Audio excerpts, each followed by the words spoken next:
মিঠুর কি এখনো খোঁজ পাওয়া যায়নি? পাওয়া গেছে, কিন্তু কিন্তু আপনাদের গ্রামের সরল লোকগুলোকে এতদিন যারা ঠকিয়ে সর্বশান্ত করেছে, তাদের কি জয় হয়ে যাবে না? আপনি কি সেটা চান? সত্যিই কি আপনি এই গ্রামের ভালো চান? এই কথায় কোনো খাদ নাই তো? আপা, আমি কিন্তু এই বাসায় আর আস্তে আস্তে কথা বলি। কেন, কি হয়েছে? আরে কি হয়েছে সেটা কিছু জানি না, তবে মিঠুকে নিয়ে বড় একটা কিছু হয়েছে, কিছু বুঝতে পারছি না। সাসি, আমার ডাকছো? হ্যাঁ, তুই এক কাজ করতো, যায় পোলাডারে নাস্তাটা দিয়া। আমি পারুম না। কেন, কি হয়েছে? তোর সমস্যা কি? সমস্যা তো আমার না, সমস্যা ওই পোলার। ওই পোলার নজর। আমি এই গ্রামের ভালো করতে এসেছি জবা, কিন্তু শুরুতে যদি আমার সম্পর্কে খারাপ ধারণা, ভুল ধারণা তৈরি হয়, গ্রামের মানুষজন কি আমার কথা বিশ্বাস করবে? আপনাদের গ্রামের সরল লোকগুলোকে এতদিন যারা ঠকিয়ে সর্বশান্ত করেছে, তাদের কি জয় হয়ে যাবে না? আপনি কি সেটা চান? নজর খারাপ? তোর দিকে কোন নজর দিচ্ছে? কি রাজিয়া, আমি কি কইছিলাম? বুঝছস বাবা, তোর চাচি তো বিশ্বাস করতে চাই নাই, হালকা এটা কুবি রাখছে। মাইয়া মানুষের বুদ্ধি, তা হয় আর। হ্যাঁ, আর আপনার তো খুব বুদ্ধি। আপনার বুদ্ধিতে চললে তো এতদিনে ভিক্ষার থালা নিয়ে রাস্তা রাস্তায় ঘুরতে হইতো। এসব উল্টাপাল্টা কথা আপনার বিচার সালিশে যায় বললেন, আমারে বললেন। তোমারে না, ওই পোলারে কমু। আজকাই আমি ওরে কাম ছাড়া করে ছাড়ব। কত বড় সাহস, হবু চেয়ারম্যানের বাড়িতে আইসা। ওহ চাচা, তুমি তো অর্ধেক কথা শুনেই রাগ হয়ে গেল। আমি কইতেছিলাম কি, ওই পোলারে সারাক্ষণ নজরদারিতে রাখতে কইছে ডাক্তার। সারাদিন এই কাজ করে আমার খুব দুর্বল লাগতেছিল, সেই জন্য তো কইলাম আমি পারুম না। এ চাচি, তুমি নাস্তাটা ঢেকে রাখো, আমি আগে তার ওষুধ দিয়ে। গেছে আপনার সন্দেহ? যাই দোকানে যাই।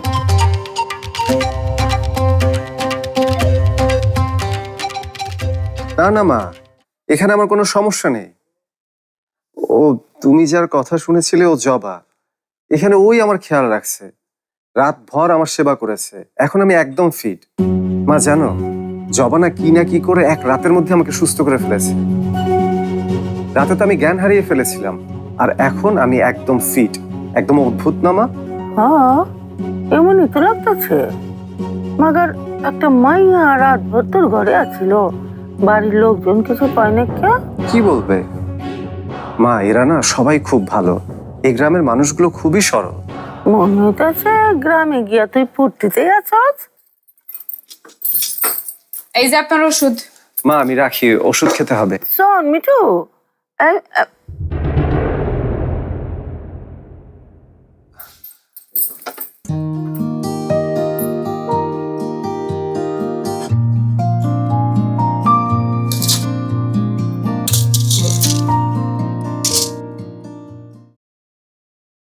আম্মা, যদি বিয়াদবি না নেন একটা কথা কই।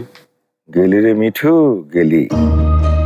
এখন হাসি মুখে তোর 14 গোষ্ঠী উদ্ধার করবে তোর ভাই। ক আমার মনে হয় কি আম্মা, মিঠুর আপনি একটু বেশি লাইক দিতেছেন। এই বয়সটা কিন্তু একটু বিকেলে বয়স। একটা কিছু যদি ঘুইটে যায়, আর যদি ছবি ছ দুটা পত্রিকায় খবর চলে আসে, তাহলে কি হবে ভাবতে পারতেছেন? আগের পাত্র ঘরে যায় যা করছে কি কমো, কোনো মতে মান সম্মান লইয়া সহি সালামত পর্যন্ত ফিরে আইতে পারছেন, তাই তো কত। অহনবা গেছে একলা, কি নাকি করে বহে কেডা জানে। অহন কি করা যায় সেইটা কো। পরে ফিরে আইতে পারলাম মা, অহনো সময় আছে গোলাম। ঠিকঠাক মতো মাইয়ে দিয়ে বিয়া দেন, বাড়ির মান সম্মান যা আছে তাও থাকবো না। আরে তোর মা মিঠুকে কথা দিয়েছে, ওর অমতে আর কোনো পাত্রী দেখবে না। আচ্ছা নেই আম্মা। এই তুমি চুপ থাকো তো। মিজান, তুই বাকি বিল্লারে আইতে কো, মিঠুর লাইকে পাত্রী দেওয়া লাগবো। না না, এটা কেমন কথা বিলকিস? তুমি তো কথা দিয়ে কখনোই কথার বর খেলা। আব্বা, আপনি চুপ থাকেন তো। আম্মা যা করতেছে মিঠু ভালো লেগে তো করতেছে।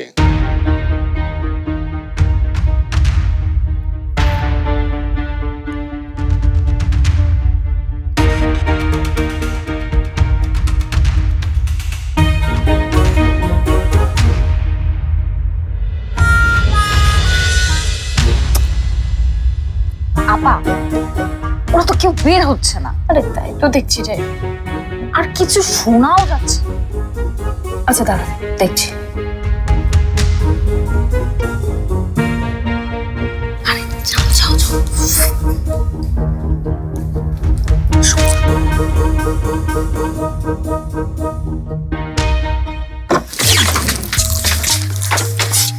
কি করতেছ? আচ্ছা এই বয়সে কি তোমার এইসব করা সাজে? না না মানে এদিক দিয়েই যাচ্ছিলাম, আমরা দুজনেই যাচ্ছিলাম তাই না? ভাইয়া যেতে যেতে এই এই দরজাটা, হ্যাঁ আজকে না একদম অন্যরকম লাগছে, তাই আমরা দুজনে মিলে আর কি দেখছিলাম। এই বাড়িতে অহন কি কান দেও দেহন যায় নাকি? আসলে মানে হচ্ছে থাক, সকাল সকাল চাপাবাজি শুনানোর কোনো ইচ্ছা নেই আমার, অফিস যাওয়ান লাগবো।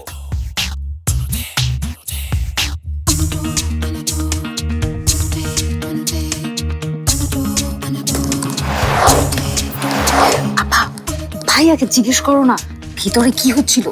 আরে তোর ভাই আর পেটে বোমা মারলে কি কোনোদিন কোনো কথা বের হয়েছে? হয়নি। তাও কথা।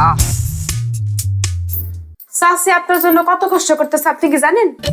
সেই সকালবেলা শিবরে দিয়া কাঁচা কলা আর শিং মাছ আনাইছে, আর সেইটা আবার কাইটা কইটা ঝোল রাখছে, ভর্তা করছে, আতপ চাল দিয়া যাও রান্না করছে। আর সে আপনি কি না?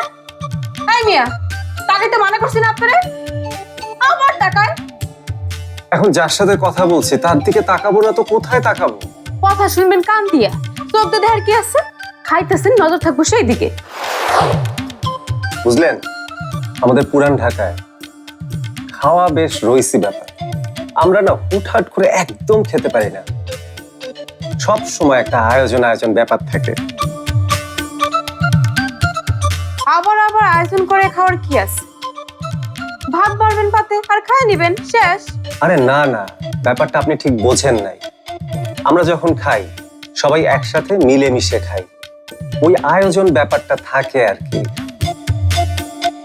আমারও না ওইরকম অভ্যাস হয়ে গেছে, আমি না একলা একদম খেতে পারি না। ওই সঙ্গে যদি একজন থাকে, পাশে যদি বসে। ওরে বাবা, ঢাকায় বাবু আইসা পড়ছে। শোনেন, এইটা আপনার গো পুরান ঢাকা না, এইটা হইতেছে মোহনপুর গ্রাম। এই গ্রামে মানুষের খাওয়া দাওয়া ছাড়াও অনেক কাজ কাম থাকে। খালি খালি আপনার লগে বৈশা আজাইরা গপ্প করার কারো সময় নেই। আপনার চাচি কিন্তু বলেছে আমার খেয়াল রাখা আপনার প্রধান কাজ, আর খেয়াল রাখার মধ্যে আমার সাথে গল্প করা আর সেই সাথে আমার পাশে বসে যদি একটু খান তাহলে তো কোনো ক্ষতি নেই। না ঠিক আছে, পাশে বসে যে খেতে হবে এমন তো কোনো কথা নেই, ক্ষুধা নাও থাকতে পারে। এত ভালো শিং মাছের ঝোল আমি বহুদিন খাইনি, মনে হচ্ছে যে আমি এখানেই থেকে যাই। খবরদার, ভুলেও এই চিন্তা মাথায় নেন। এইটা কোনো হোটেল পান নাই যে মন চাইলে থাইকে গেলে। আবার টাকা আছে, চোখ নামান, নামান চোখ। আমি কিন্তু সত্যি সত্যি কাটা ঢুকাই দিব চোখের মধ্যে। কি হইলো? কাটা কাটা আনি নাই তো এমন করলে কিন্তু সত্যি সত্যিই কাটা আনবো। আরে গলে কাটা আটকে গেছে। একদম উচিত কাজ হয়েছে। হা কইরা পাতের দিকে না তাকাইয়া আমার দিকে তাকায় থাকলে তো কাটা বিঁধবই। আরে খুব কষ্ট হচ্ছে, কষ্ট হচ্ছে আমার। আরে তাড়াতাড়ি দলা করে ভাত গলায় দেন, কাটাটা সেল সেলাই নাইমা যাইব না। কি হইলো? কি হইলো আবার? আরে রে, কি হইলো? ঠিক আছে।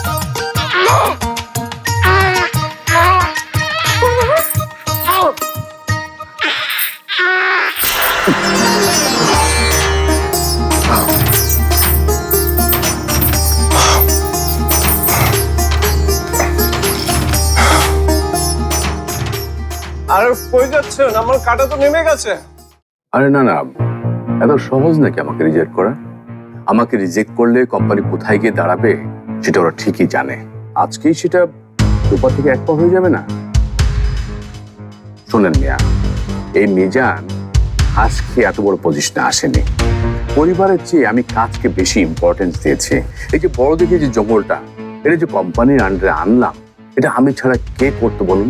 আপনি কি করতেন?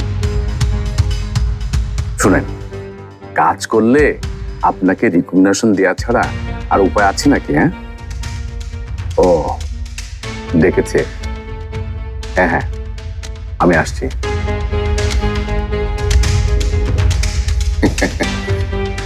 আজকে তোর ভাগ্য নির্ধারণ হবে রে মিজাইন না। So be steady, be smart, you will be the next.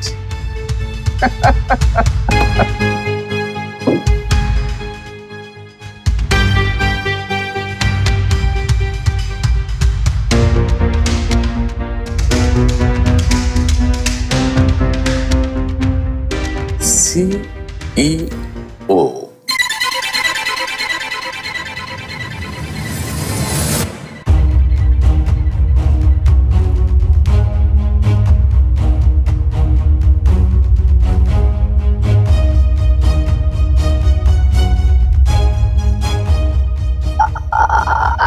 আসলে আমি খেয়াল করিনি।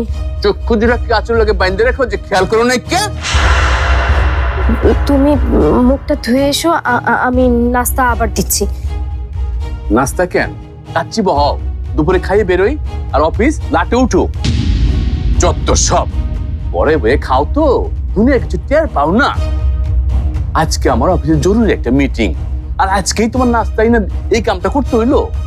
তুমি তো নাস্তা না পেলে রাগারাগি করো, তাই সেই জন্যই তো ইচ্ছে করে কামটা করছো, যাতে নাস্তা না বানান লাগে, তাই না? এইসব চালবাজি বহুত জানা আছে আমার। মানুষ চড়াই খাই, বুঝছো?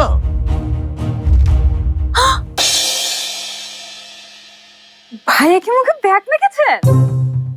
হ, মাখছি তো। তুমিও মাখবা একটু? না না, না জেনে বুঝে কোনো প্যাকে ইউজ করা উচিত না। স্কিন টোন ডাউন হতে পারে, র্যাশ হতে পারে। যাই হোক, এটা কিসের তৈরি ভাইয়া? এই প্যাক যে বানাইছে তারা জিজ্ঞাসা যত সব আজই যায়।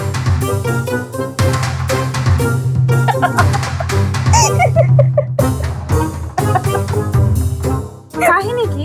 কিছুই তো বুঝলাম না। তোরা তো কাহিনী বুঝতে হবে না। তুই কি মিঠুর কোনো খোঁজ পেলি? আরে সেটা জানার জন্য তো তোমার কাছে আসলাম। ঠিক আছে, তোর বড় ভাই আগে অফিসে চলে যাক, তারপরে শান্তি মতো দুজনে মিলে মিঠুকে ফোন করবো, ঠিক আছে? ঠিক আছে, কিন্তু ব্যাগটা কিসের ছিল? হ্যাঁ, তুই জানতে চাস? মাখবি? হ্যাঁ, এই যে নে প্যাক, মাখ।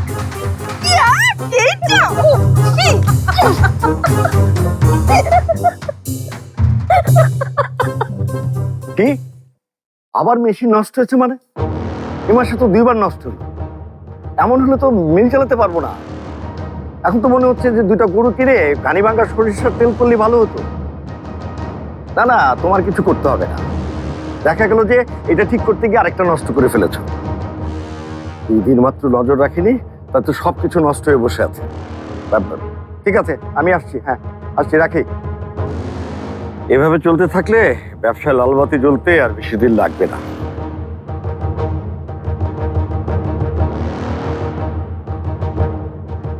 এটা দিয়া তেলের মেশিনগুলি ঠিক করাও। মেশিন নষ্ট হয়েছে আমারে আগে কইবা না? টাকা চাইতে শরম লাগেনি তোমার? এই টাকা পয়সা তো আমগরি। ব্যবসা দিন দিন কমছে বিলকিস। বড় বড় কোম্পানিগুলি এখন সরিষার তেল বানাচ্ছে।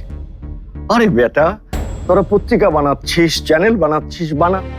তেল কেন বানাতে হবে? এসব দিয়ে খুব অস্থির থাকে, তাই তোমাকে চাপ দিতে ইচ্ছে করে না।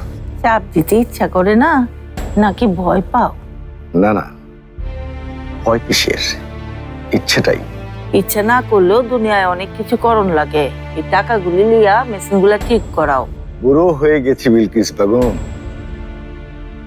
এই বয়সে আর এত চাপ নিতে ইচ্ছে করে না। বুঝবার পারছি, মাগার এই ব্যবসাটাই তো একদিন ধরে আমগো পরিবারটারে আগলায় রাখছে। এখন যদি আমরা ব্যবসাটারে আগলায় রাখবার না পারি, মিরাজটাকে কতবার বললাম আমার সাথে বসতে এই ব্যবসায়, ওর নাকি মনই লাগে না এই ব্যবসায়। এই আইডিয়া নাকি শেখালে ও নিজে যেন কি সমস্ত আজগুবি ব্যবসার আইডিয়া মাঝে মাঝে বের করে। উফ, ওইছে মিরাজের লগে আমি কথা কবনে। তুমি এখন যাও মিলে, আর আউনে কালে লাচ্ছে সময় লই আইও। সেমাই দিয়ে কি হবে? বিকালে ঘটক আইপো তো। সত্যি ঘটক আসবে? তোমার আমারে কি মনে হয় মিজানের লগে হুদাহুদি কথা কইলাম? পোলার ভালো তার মায়ের থেকে কেউ বেশি বুঝে না। মিলে যাও, ওই দিকটা সামলাও, আর সংসারটা আমারই সামলাইতে দাও।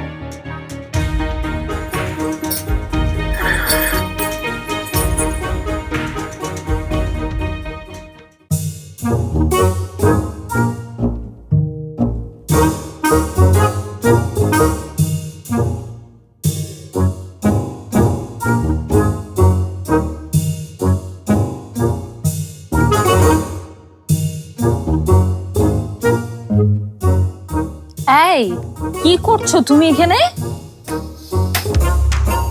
যোগাসন। সকাল সকাল যোগাসন করলে মাথায় নতুন নতুন আইডিয়া আসে। এটা কি যোগাসন করার জায়গা? মা যদি একবার দেখে না তুমি এখানে বসে এসব করছো, তখন বুঝবে নি মজা। ঠিকই তো বলেছ, এটা তো মাথায় আসেনি। যাই, মা আসার আগে ঘরে গিয়ে যোগাসনটা শুরু করি। হ্যাঁ, থ্যাংক ইউ।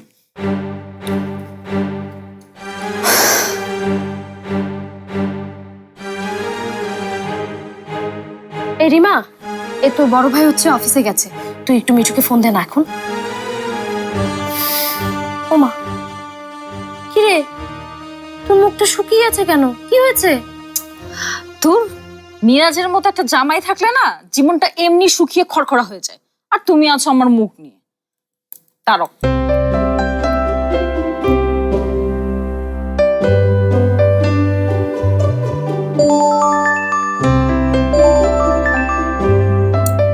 আপা ও তো ফোন ধরছে না। তুই আবার দেখ। মিঠু,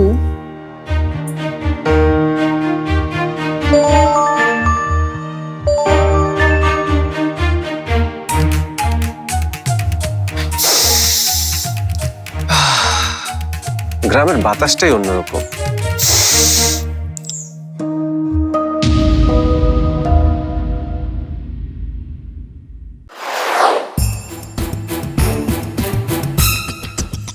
যখন তখন হাত ধরে টান দিবা না, ভুলে যাও না আমি এখন তোমার সম্পর্কে কি হই। তুমি আবার কখন ঘরের থেকে বাইরে হইলা? মাজেদা বেগম, যাও কই? নাস্তা খাওয়াবা না? নাস্তা দেওয়ার জন্য তো কষি একজন বউ আনছেন। এই যে নেন আপনার ফোন, ঘন ঘন কল আসতেছে। কি ষড়যন্ত্র করতেছিলেন আমার শাশুর লগে? ষড়যন্ত্র মানে? শাশুড়ি দেখলাম আমার বিয়া নিয়ে কথা কইতেছে। কি কইছে উনি? আপনার লগে আমার বিয়া দিতে চায়?